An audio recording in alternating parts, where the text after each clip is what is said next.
Hi, I'm James Sayer. Thanks for joining the breakdown. This is episode number 17.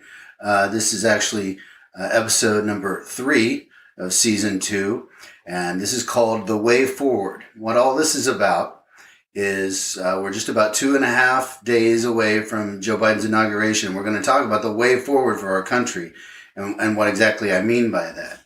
So just jumping right into it, with Biden just 2.5 days out from the inauguration, already we've had 3 people as of today. This is Sunday.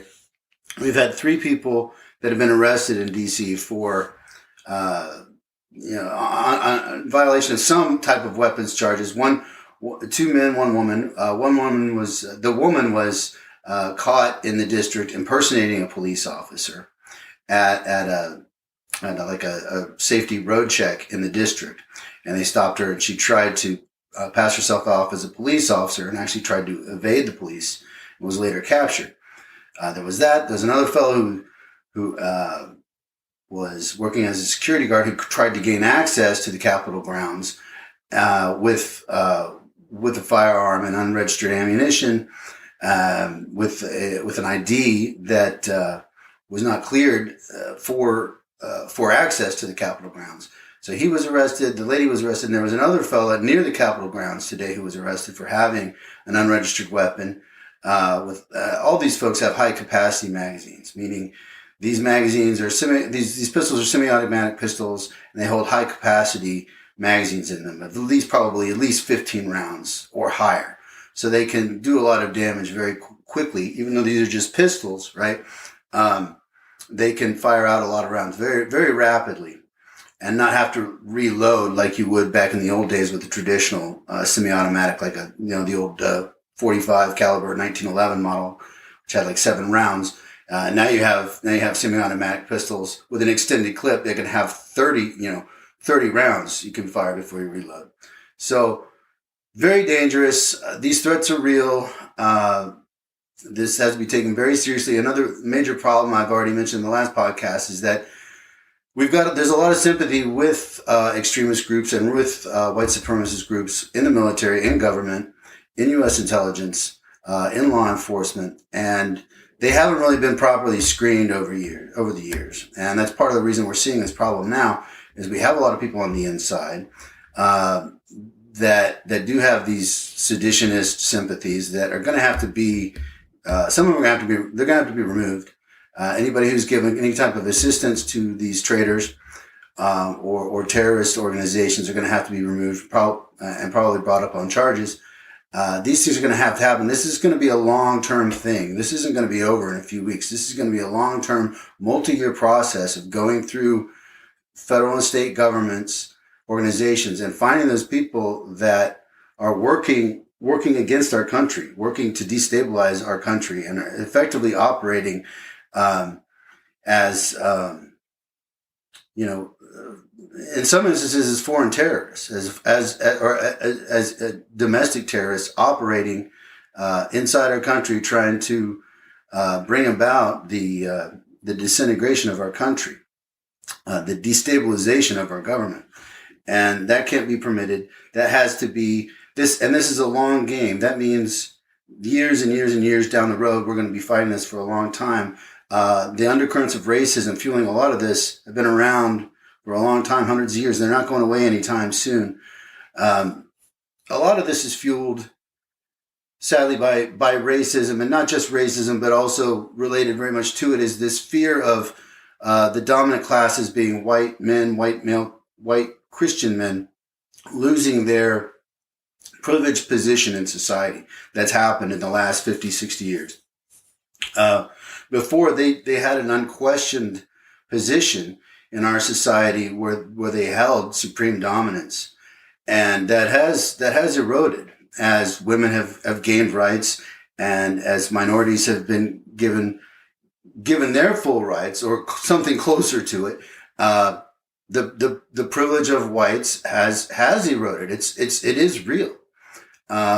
And it's not, and it can feel bad to those who've lost that privilege. Of course, it feels bad because they were counting on something they felt entitled to, right?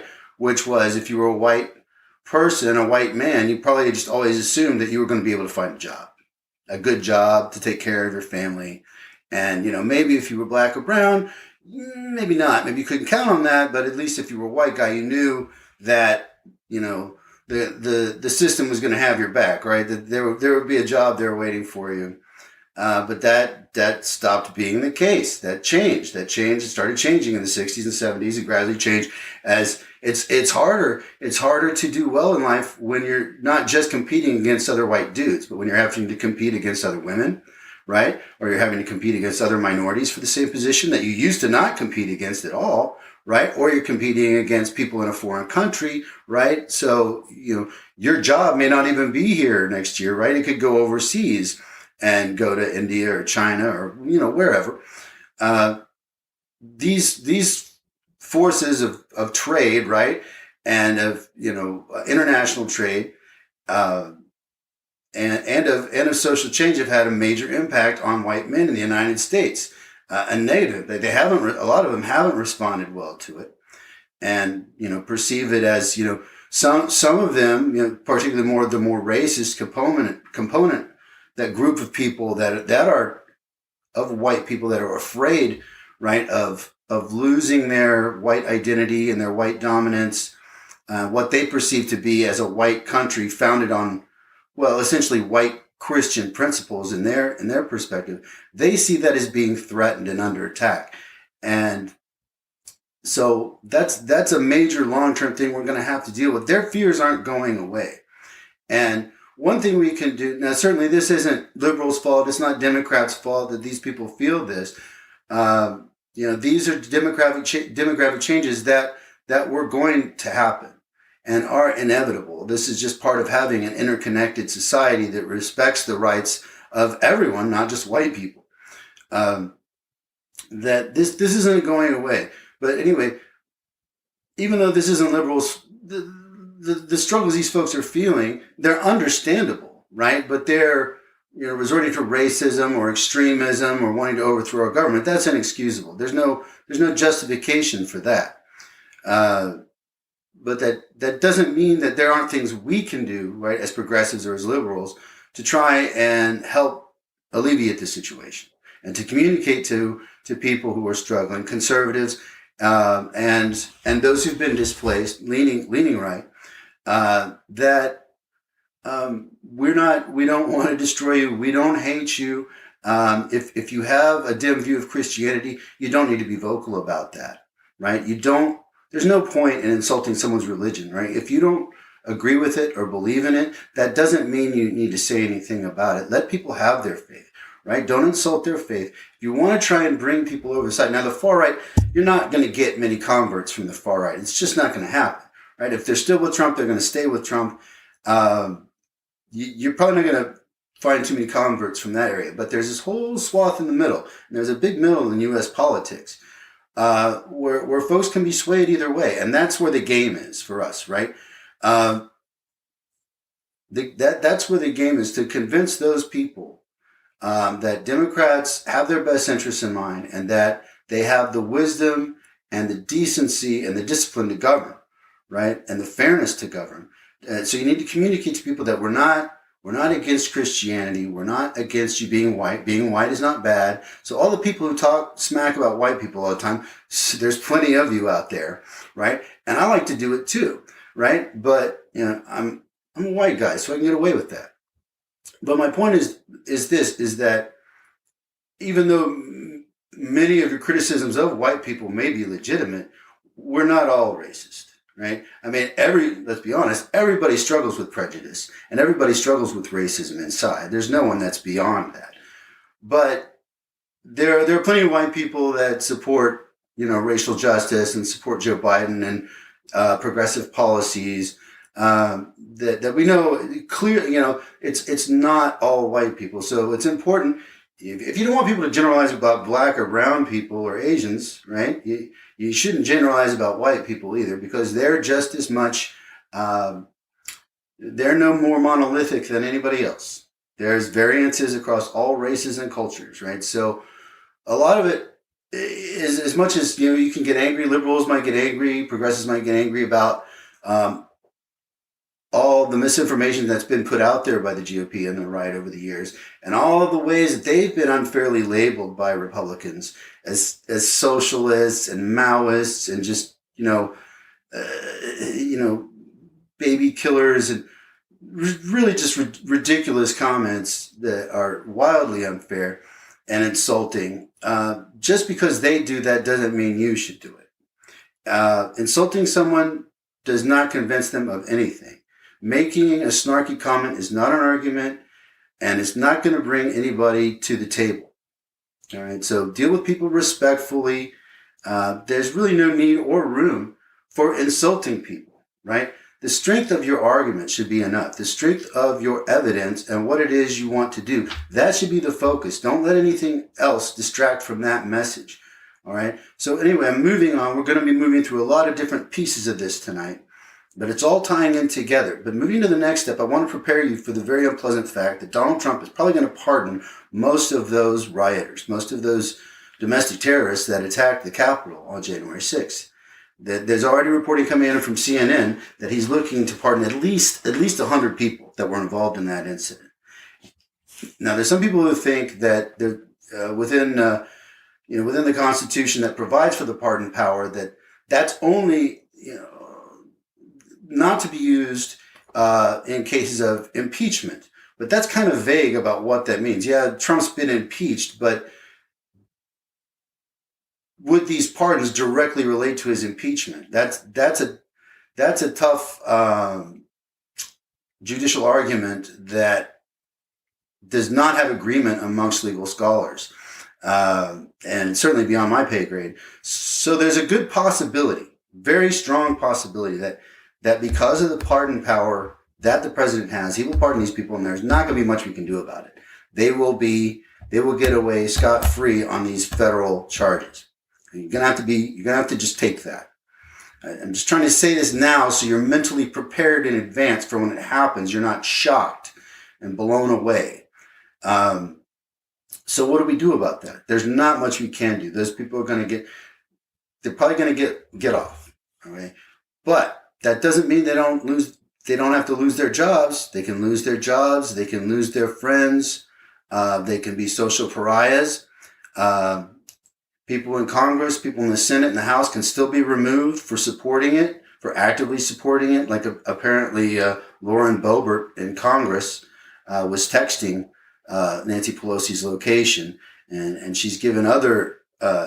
She also texted that this was 1776 during the invasion. So it seems to indicate that there was probably her and as well as some other people on the inside who were assisting in the invasion of the Capitol. Probably a lot of folks, not just in Congress, but people, well within the federal government, the Capitol Police, the Senate Sergeant at Arms, within the Pentagon. There will be a lot. There will be a lot of folks that are going to be found to have been involved with this. Some of them are going to get pardoned and they're going to get off, but they still may. All right, so all these folks that are pardoned, they're pardoned for offenses that are federal crimes committed in the District of Columbia. But a lot of these folks could have also committed state crimes leading up to when they went to the protest or upon when they returned. So those who committed state crimes are still eligible to be prosecuted for any state crimes. So I would certainly encourage all state attorneys general to take a look at that option and see if there are any state laws that were violated by any of these protesters with what they were doing. Now, whether we can do anything about these folks that get pardoned or not, let's move on. That may be something we just have to let sit, right? And take that as a loss. That's a trade-off for having the pardon power. And the big downside of the pardon power is that it can be misused for corrupt purposes by a corrupt president, which is what we're seeing right now. He's going to let all these people who tried to overthrow the government basically off free. But what we can do in response to that is, like I said, we take a very aggressive stance on all those who have not only actively tried to overthrow our government, meaning those people go to jail, they lose their jobs, they lose their seat in Congress or the Senate, They lose their post within the federal government, but also that we aggressively fight this war against domestic terror. Now, we've been fighting this war on terror against ISIS and Al Qaeda and the Taliban for 20 years, spending trillions of dollars to do it. And these people on the other side of the world posing, very little threat to us, actually, whereas white supremacist terror groups, according to the Department of Homeland Security, are the biggest threat to the United States right now. So that's what has to be dealt with. It has to be dealt with from within, but also this is the duty of every member in society to start shunning people who talk about supporting sedition, supporting treason, that you just get shut out of the conversation. People don't want to associate with you. People don't want to work with you. Clients don't want to hire you, right? That there's a price for being a fascist. There's a price for being a totalitarian. There's a price for supporting domestic terrorism against your government. And that is nobody wants to be with you. Nobody wants to work with you. Nobody takes you seriously. And if you further even beyond that, it's not just those who support domestic terrorism against the government. It's not just those who espouse debunked claims of voter fraud that led to this insurrection. But it's all of those who engage in what the GOP have been doing in recent years, which is full on 100% total reality denialism. And whether that's regarding climate change or racial injustice, or, the fact that there was no voter fraud, that we are no longer, as a people, as a society, going to tolerate this kind of nonsense gaslighting any longer, and that we're not going to do the two sides nonsense anymore, where we let one side, the relatively responsible Democrat who gives their position, right, and lists the evidence supporting their position, which at least most of the time is grounded upon some type of demonstrable evidence. And then those on the right who just pretend that climate change isn't happening, that black guys aren't getting, murdered by police, that continue to pretend there was a conspiracy to defraud voters by Democrats when there wasn't. That conspiracy was by the Republican Party and by Trump, and is still ongoing. That disqualifies you. Taking those types of ridiculous positions disqualifies you from a seat at the table, at the adults' table. You no longer get to be a part of any adult discussions. If you take that position as a talking head, you don't get on news shows. News shows have to be, networks have to be more responsible about who they have on. And if you have you have people on, you want to have conservative, you want to have liberal, you want to have libertarian, you want to have a social, whatever, but they have to come on honest. They have to speak honestly. And if they don't get to come back, right? And it's as we stop tolerating people who come on and say nonsense. They just don't get to have a seat at the table anymore. And that if you're spouting misinformation, there's no reason that a platform has to let you post that. Now they can remove that, and currently that's their right. Now that could possibly be changed. I know there's some debate about how social media companies should manage their content, but as long as they're in charge of managing their content, I completely agree with the positions they've taken, where they're removing people that are putting out just patently false disinformation about the election, things that are literally a threat to our country, right? They're in danger. When people put out that type of information, they're stoking a movement to overthrow our government, right? That's not just misinformation about GMOs or vaccines or something like that. This is about overthrowing our country. That crosses an entirely different line. It is entirely appropriate for companies whose business it is to traffic in curated content, to police that information until Congress passes some type of regulation that determines how social media social media should do that. And I know there's a drive to do that. I think that's a tricky topic we'll talk about down the road at some point as far as regulating social media and how they manage their content.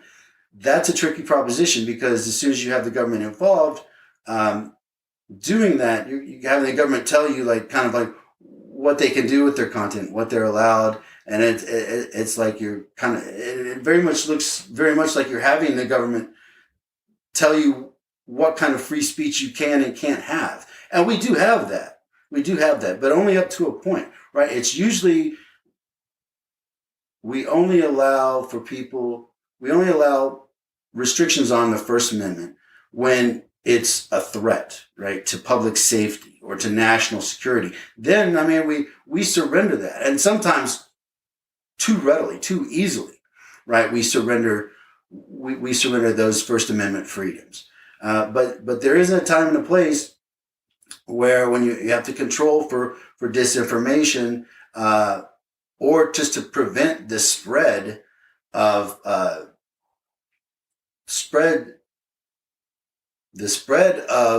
information between extremist groups to disrupt their communication patterns. That if a social media wants to disrupt the communication patterns of a racist group that's on their platform, I see no problem with that at all. I'm completely fine with that, and it seems entirely reasonable that any company that would want to do that would do that and be allowed to do that, well within their First Amendment rights. You have a First Amendment right to talk about things and to say crazy stuff, right? But you don't have a right to try and overthrow the government. You have a right to talk about it, but as soon as you're actively trying to make it happen, you're crossing a line. Now there is the dividing line of it's the overt act. That's really kind of the dividing line for when you go from talking about something to actually trying to overthrow the government. Well, that's what happened on January 6th. That was an overt act by these people, by these extremists, to actually overthrow our government and to steal the election away from 84 million Biden voters, to steal the election away from the majority. And that just simply cannot be permitted to happen. It's not going to happen. Biden's going to get sworn in 2.5 days, but we've got to make sure that everybody's on their toes. There are a lot of people on the inside that are compromised, and it's not safe for him or Kamala at all.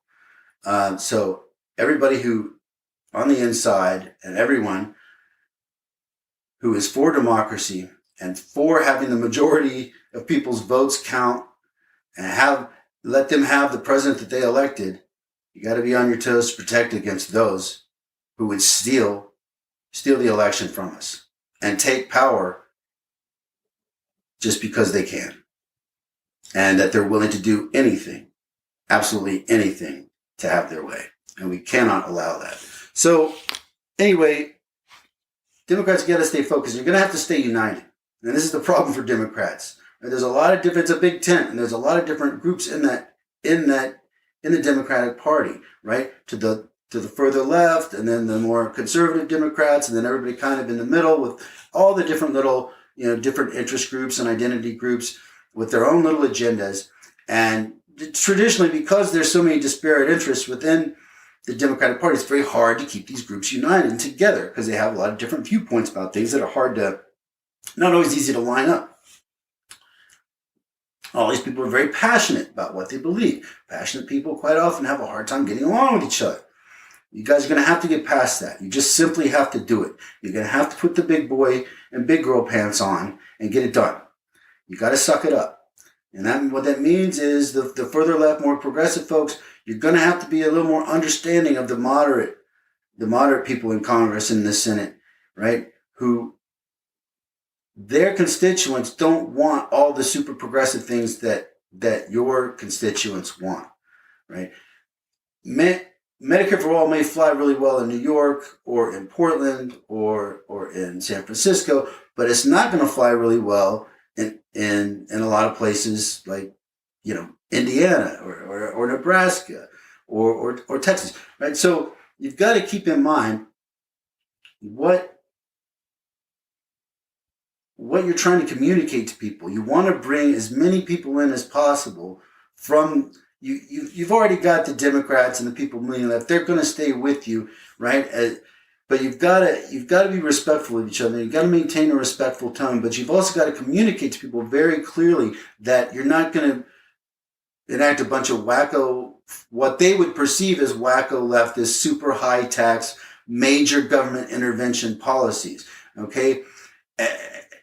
And part of the problem is the Republicans are very, very good at labeling anything Democrats want to do as socialist, right? Anytime Democrats want to do something to try and help people, right? Whether that's provide assistance to people who've lost their work, or provide some stimulus for folks, right, during the pandemic to keep the money coming in, right? Or they want to provide better job training so people can get better jobs. They label all these things as socialism, right? And this is a big part of the problem with the economic inequality that has existed for the last 50, 60 years, and it's just continued to get worse. But the truth is, Democrats have always supported policies that help workers and help working Americans. Most notably would be the trade adjustment assistance that's been around for about 60 years. It was first enacted in 1962 by Congress and President Kennedy. And basically it was designed to help people who lost their jobs, due to global trade, where, somebody's job got shipped overseas, or they were downsized or something. And anyway, the trade adjustment assistance, it's managed through different federal government agencies. The Department of Labor does part of it. USDA does the part for farmers. Department of Commerce handles the part for businesses and for communities. And then the Department of Labor focuses most crucially on the workers. So all these groups that are affected by changes that have negative changes that have come about from global trade, like a factory closing in Flint, Michigan, or a group of people losing a job, that trade adjustment assistance does provide economic support, job training, job placement assistance, things like that. And these are important components that have been wildly underfunded for decades. And Democrats have consistently tried to get increased funding for these programs that have existed for almost 60 years and still exist today, but they just don't have nearly enough funding to get the job done. And so when you're talking about we're in an interconnected world, right? We're in a global world.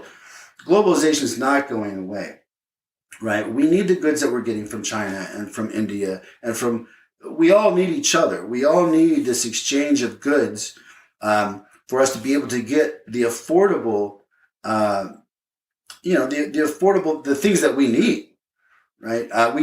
If we had some sort of artificial, setup where everything was tariffed and, most everything was made within the United States, we just simply couldn't afford to purchase all the things that we can purchase now much cheaper, right? So international trade has been a net gain for our country. It has, but there have been a lot of people who were displaced or lost out, and they haven't been sufficiently assisted. So improving that trade adjustment assistance will go a long way, boosting that assistance, making the programs much more robust, much more effective and efficient, and much better funded will help people get the training they need, get the financial assistance they need when they lose work, and also help them to find the right job once they get the training. This is important. This is an important balancing component to global trade. We're not getting out of global trade, and there's too many benefits to it. But this is a good way to offset the downsides. Is by reinvigorating that trade adjustment assistance, right? Improving welfare for people. There's a whole bunch of things that Democrats have to do as soon as Biden takes office. They're going to have to hustle to push this stuff through, right? More stimulus money for people who are hurting right now because they didn't get enough. We have to do that. They got to get on the climate change because we've been lagging far behind. Climate change is probably the biggest threat to humanity, right? Long term, speaking that, and the danger of nuclear annihilation still very real. those are the two biggest threats. But climate change, that's been getting put off for at least 4 decades, and we're running out of time. The GOP has put it off for 4 decades, and their financial supporters doing everything they could to muddy the waters and try and make people doubt that climate change was real. But we know it's real, and we know that the research is done, and that we're a major part of why it's happening. And now the focus has to be on what do we do? What do we do to mitigate the effects of climate change, and what do we do to reduce our carbon output by as much as possible? So these are things we have to focus on. We have to focus on getting the infrastructure through that. We've needed an infrastructure bill to fix our roads and our bridges, and that's a lot of work for a lot of people who aren't at work right now. That's a lot of good job contracts for people. So that's a good thing that we're going to have to focus on. So we're going to have to bang that out, right? All that stuff, the police reform, criminal justice reform. There's a whole bunch of these types of things that we're going to have to knock out in the first 100 days, at least in the first 3 months. Yeah, first 100 days, first 3 months, right about there, we got to hustle this stuff through. So it's going to require compromise. You guys are going to have to compromise. You're going to have to be okay with it. And you may have to end the filibuster to get a lot of this stuff in the Senate passed, right? Because right now you got to have a vote of 60 to get things through the Senate.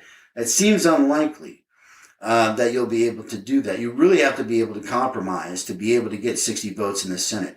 So if you don't want to really super duper compromise, then you gotta kill the filibuster so you get your vote of 50. But you still need compromise just to get that, because there's going to be those conservative Democrats and those swing state Democrats whose voters are not going to support certain things. They're not going to support really major, huge government initiatives like Medicare for all. They're not going to respond well to the slogan, defund the police, which has a lot of great police reform ideas within it. But the slogan itself is horrible and scares the living crap out of most swing voters and conservative voters. So communicating to swing voters and to independent voters is going to be crucial, and to conservative voters of principle, right? Conservative voters who are disgusted with how the Republican Party has behaved, and for those who remain in the Republican Party that are willing to be reasonable, that are willing to acknowledge reality, really willing to acknowledge evidence, that we're willing to work with them, that we're willing to work with people that are willing to be honest and ethical and are willing to speak truthfully about matters and not manufacture lies. That if you just start making up a bunch of crazy stuff and saying a bunch of ridiculous, conspiracy, fake fraud, QAnon nonsense, that you get shut out. Nobody wants to deal with you. Nobody wants to work with you. Nobody wants to interview you. You don't get any clout. That's what we want. And that's the direction we want to go with all of that. Okay. So that's crucial, is that we kind of take these very specific steps moving quickly. We want to keep an eye on the fact, we want to keep an eye on 2022. That really needs to be kind of the goalpost in a lot of ways, is that this is an audition, right? We haven't had unified government in a number of years for Democrats. This is an audition for us, for Democrats, to maintain power in 2022, to show that we can govern wisely and fairly, and to demonstrate very clearly the lie that Republicans have been making about Democrats for decades, which is that we're out of control socialists who hate God, and that we hate all conservatives and we want you to be destroyed. That's not true. Now, I won't pretend like there aren't some liberals that look down on conservatives very derisively. It's true, and that's not helpful. That's not helpful at all. And I will say again now that I have great respect for people who are conservative and are true to those conservative principles. I mean, I agree with you, right, on your arguments, especially when we're talking about something like economics, or perhaps on racial justice issues. But if you're true to your conservative principles, I respect that, and I respect. A distrust of government is a healthy thing, right? It is, because government is a tool like anything, and it can be used for good or for ill. It isn't necessarily good or bad. It's a necessity. It's a necessary tool of society, that there be a state that makes things work. and that protects us from foreign invaders and enforces the laws that we have that allow us to get along with each other, right? If that state doesn't work efficiently or effectively, the whole thing breaks down. So we need a properly functioning government and properly functioning state. And we cannot allow people to destroy that. That cannot be tolerated. And anyone who wants to be a part of destroying our society, be a part of destroying the United States, basically just gets relegated to kookdom, right? And that people just don't take them seriously again. Maybe 10 years from now, if they really apologize, and show contrition, they can come back in some way. I think it's important to be able to forgive people if they're legitimately sorry, if their apologies are sincere and they do something to make up for it. I think you should welcome people back in, but we can't be fools either. We can't just take people's word for it. They have to prove their democratic bona fides, because there's too many people that have been willing to back a fascist takeover of our government. And this is a serious problem. It's not going to be gone. It's not going to be gone for a long time. Just like the fear that white people have of losing their culture, their place in society. That's not going away. That's going to be around for a while. And it's a very difficult issue. But one thing you can do is just, don't talk smack about white people, unnecessarily. It's not all white people. It's not all conservatives, right? Just because someone backs a conservative policy you don't agree with doesn't mean they're a racist. It doesn't mean they hate you, right? Just because someone has a problem with transgender rights or has a problem with their daughter sharing the bathroom with a transgender girl, that doesn't mean they hate transgender people. That just means they have some concerns about how you're going to implement these changes, right? To protect. Most people in America are totally in support of supporting transgender people's rights. But there are also a lot of people who are concerned about, letting people into the bathroom. And does this mean that everybody can, anybody can go into the men's or women's bathroom now? No, it doesn't. It just means that legitimate people who are actually transgender can use the friggin' bathroom of their choice. That's all that it means. That's it. But there are legitimate, concerns.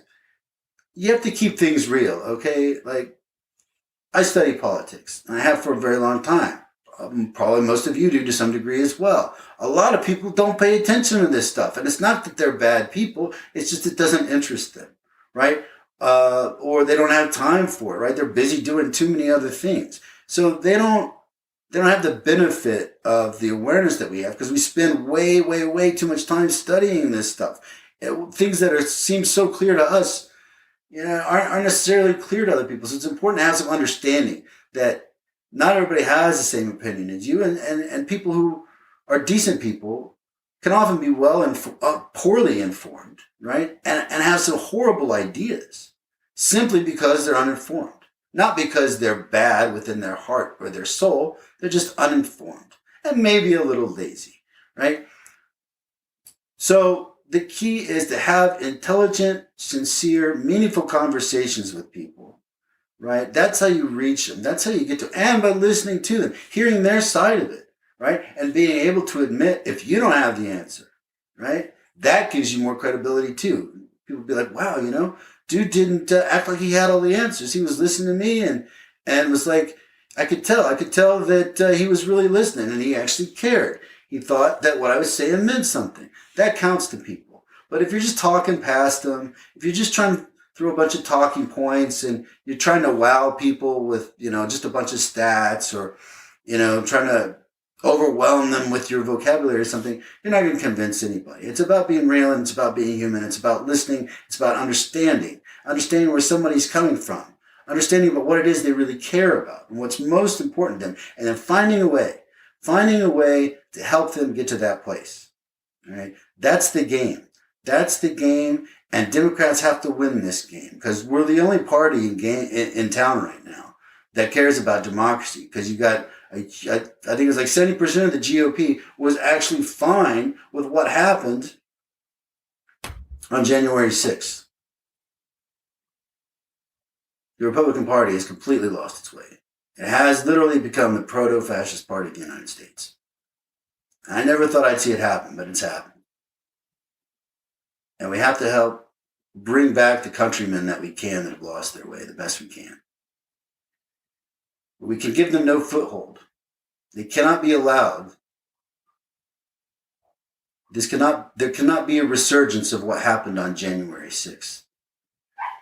These people that would destroy our country, these people that would continue to deny basic reality, if they're allowed to gain a stronger hold in government, our country will be in dire risk of being overtaken and becoming a dictatorship, ruled by a ruthless minority.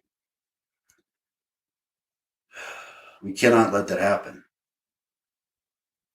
It simply cannot be allowed. And as patriots, as lovers of freedom and democracy, we are duty-bound to do whatever we must to stop that from happening, however necessary. So be on alert, be on guard, be ready to do what's necessary to protect your country. And when this is all over, we're going to start over. And we're going to deal fairly with each other and honestly. And we're going to do our very best to give everybody the best, honest, fair deal we can give them. And we're going to move forward. But anyone who seeks to destroy us, anyone who seeks to take our democracy away from us, we will destroy them utterly, one way or the other. That's it for this episode of The Breakdown. I thank you for joining us. The next episode is probably going to be about the inauguration. Pretty big stuff. Who knows what all will be happening there. So lots to talk about then. But after that, we will be talking about human consciousness. It is in the works. I know a couple episodes ago I mentioned it, and we're doing our research. It's got a lot of good stuff. We're going to talk about human consciousness, what it is, or what we think it is. We just don't know that much about it. Where it comes from, or where we think it comes from, we don't know much about that either. But what that means, what can we draw from that about knowing about who we are? And what are the implications for that, for the choices we make in life? And the implications for free will and how we live. So it should be really fascinating. I look forward to us talking about it soon. Until then, stay strong, stay resolved, protect your democracy and your family, and do not waver. I'll talk to you soon. Take care.